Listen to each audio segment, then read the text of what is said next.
I'm Brett, and I've developed a new, simple, modern spiritual philosophy. And in this series of videos, I'd like to tell you all about it. So stay tuned, and if you like what you're hearing, tell other people about it, comment, ask me questions, and we'll go forward from there. Thank you very much. Hello, I'm Brett, and welcome back to You Know Yourself. We are going to get into the cycle of disempowerment now. If you have not watched the previous videos, you don't necessarily need to, but it might be helpful to go back and watch those. They should be available on whatever medium you're watching this on right now. So the cycle of disempowerment. Hopefully up on the screen right now should be a diagram which gives you the overall picture of the cycle of disempowerment, and I'm going to go through each element on there and what it means, and how the cycle sort of feeds itself, and what it all means. So some things first about the whole cycle of disempowerment. This is hopefully not a conspiracy theory.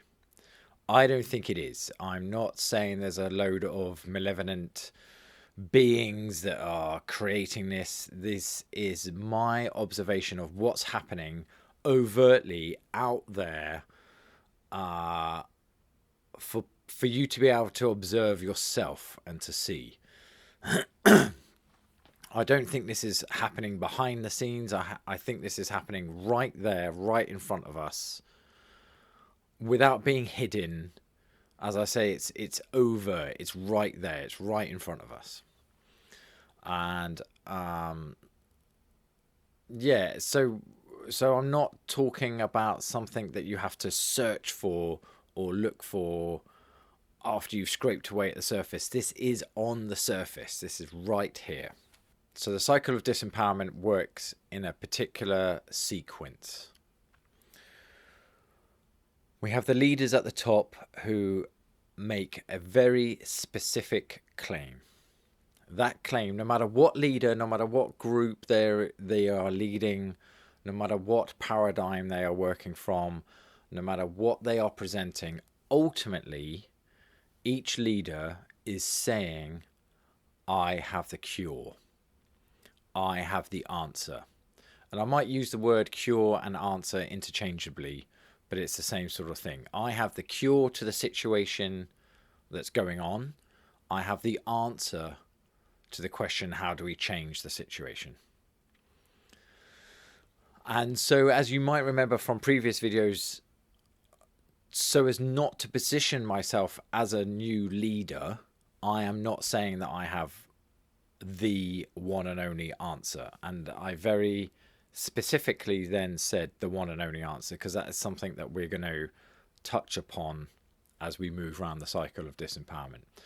But each leader is defined by having the answer or the cure, and by having followers, and by saying, follow me, I have the answer, I have the cure, I have the one and only answer. That's quite important as well to add in. Each leader is saying they have the one and only answer, and if you follow them and follow the answer and follow the cure, then you will be able to, you will be better. That is the point of following me, is to follow the cure, follow the answer that is being presented.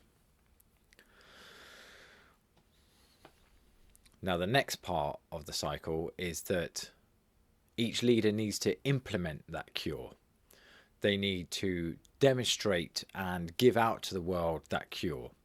So they create institutions and phenomena. Those phenomena, again, I might interchange that word phenomena with concepts as well. So when I say phenomena, concepts, I mean the same sort of thing. So on a very basic level, let's take governmental leadership. They implement their cure for society, their answer to society, with their institutes such as the education system, the health services, the judicial system, the police system, if we're talking about religious leaders, they have their churches, they have their paradigms, they have their concepts, they have their ideas that they want you to follow, all of which build up the cure that they're presenting.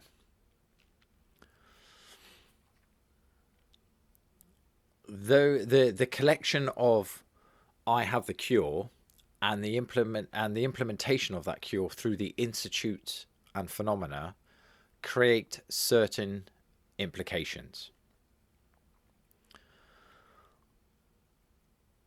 The biggest implication of which is I have the cure, you don't. The phenomena within the institution also create implications. Phenomena such as lists of things to remember. I have the list, you don't. To implement the cure, follow this list of things which I have and you don't. The leader is also implying through their existence and through the implementation of their cure, through the institutes and phenomena, that someone other than you has the cure. Someone other than you has the answer.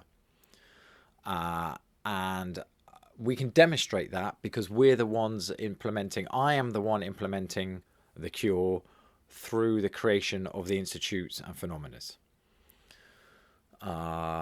So, for example, another phenomena within the Institute of the Health Service is cure rather than prevention. We will deal with your health issues when you come and present them to us.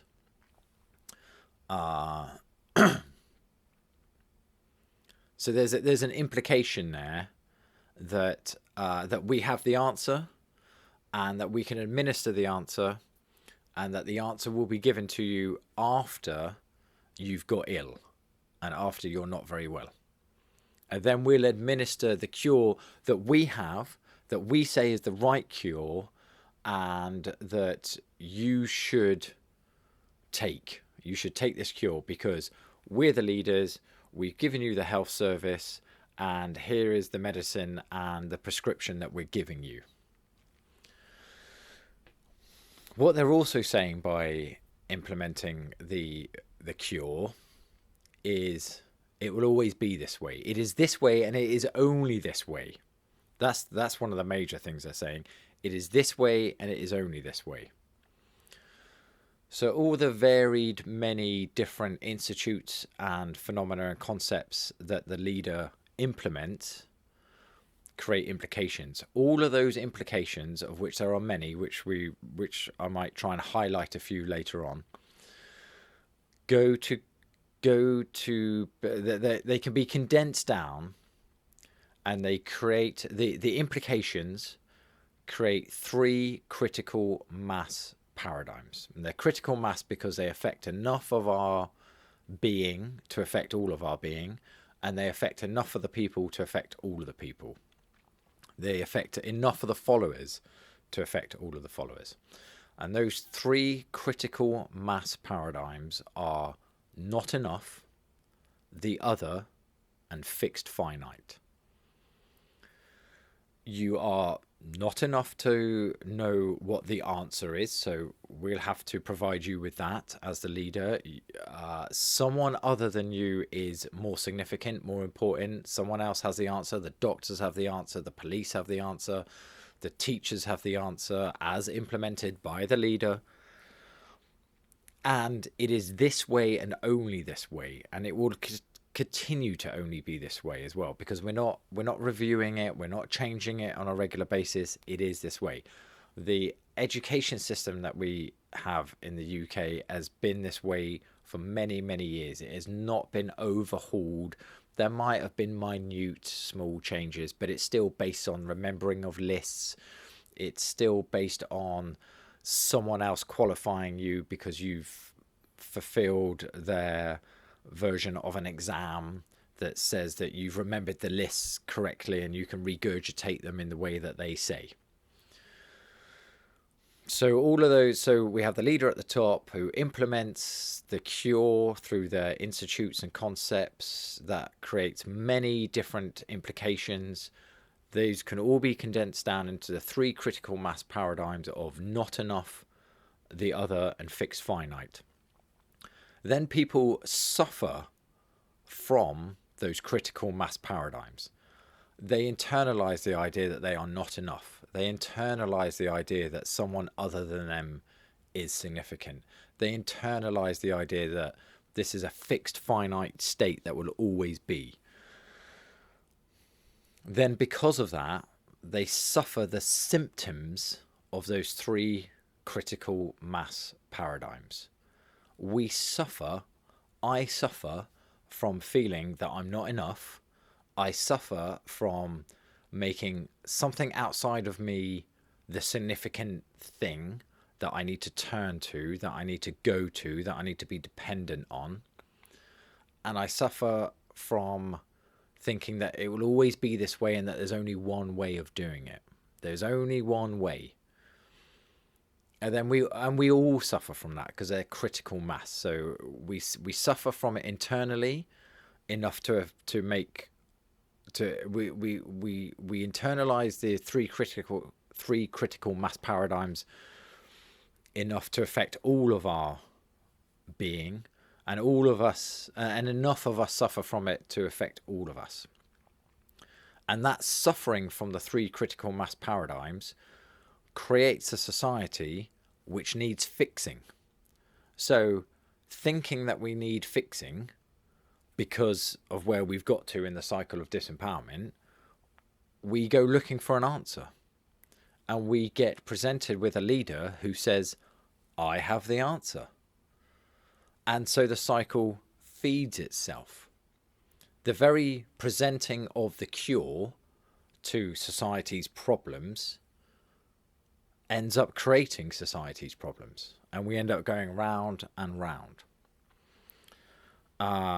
And that's what I mean by it's not a conspiracy. This is not happening behind the scenes. This is right there. I'm talking about the institute. Like I say, I'm talking about the institutes such as the education system, the NHS, the health systems that we have. I'm talking about the police systems that we have. I'm talking about the overt surface level religions and spiritual gurus and spiritual teachers that are giving you the one answer. They all go to play into creating the three critical mass paradigms which we suffer from, and then we go looking for an answer. So it just feeds itself. These leaders may or may not be malevolent. They may or may not be doing it on purpose. I don't really know. I'm not here saying that they're doing it on purpose. One observation I'm making for sure, though, is that either they can see that what's happening is happening, and they can see that through the creation of the cure, the answer, that it's not actually providing an answer, or they can't see it, or they're in denial of it, or they're in denial of seeing what's actually happening. If they can see what's happening and they're still continuing to do it anyway, one could put forward the idea that they're still continuing to do it because it reinforces their position of leadership. And if they can't see what's happening, that's a little bit disappointing. That's a little bit like you really can't see that although your intentions may be good, you're not really helping the situation. Not in a general sense. Yeah, so we're gonna break down those individual elements on the cycle of disempowerment. But maybe just quickly before I do that, I do also want to say that unfortunately, this is not necessarily a modern phenomena. I think this has possibly been happening for centuries. It may be that it's getting amplified at the moment. And when I say the moment, I mean sort of the last 50, 60, 70 years. It may be that things like social media are making our awareness of it a little bit more amplified. Maybe we are more aware of what's going on in the world because we can see more of what's going on in the world. We have a constant screen in front of our face that we're just locked into. There's plenty of things about social media, plenty of things that people have said about it, plenty of things that people have said about media in general. It has its part to play in the cycle of disempowerment, and I may or may not touch on that at some points as we go along. Also, as I've said before, I'm not here offering an alternative, because maybe if you've understood what I've just said, you'd get the idea that if I'm offering some sort of alternative, some other new answer, then I'm just being part of the cycle of disempowerment. If I offer some fixed, this is the one and only real answer, then I'm just continuing to add to the cycle of disempowerment. Is being aware of the cycle of disempowerment the way out of it? I don't really know. Are we living in denial of the cycle of disempowerment?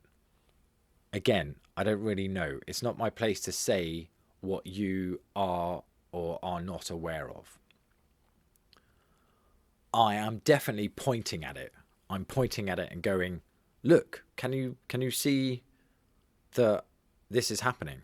Or from my observational viewpoint, this is what I think I see is happening. And it might sound like, well, okay, so you're pointing it out, but you're not giving a solution to it. Yeah, because if I give a solution to it, which I don't have anyway, if I give a solution to it, I'm just adding to it. So weirdly, it's not a solution, is it? If I say the cycle of disempowerment happens because leaders offer a cure, but hey, guess what? Here's a different cure. I'm just adding it. Then by definition, it's not a cure. It's not an answer to what do we do about all of this then. Maybe I'm going along that line of, if you want to solve a problem, first be truly properly aware of what the problem is. And maybe I'm doing a little bit of that. Maybe I'm doing a little bit of, let's really properly define what the issue is first. Then we can look at deciding about what we do about it, if there is something we can do about it. It might annoyingly be one of those things where there may or may not be a solution to it. And certainly without a doubt, the solution will be complicated and could be hard to implement. And it could require generational change, not just instant gratification, quick change. And we think things are changing, but the policy changes put forward by most leaders are just so minuscule that they don't really move the needle in any particular way. And again, we might come on to that later on.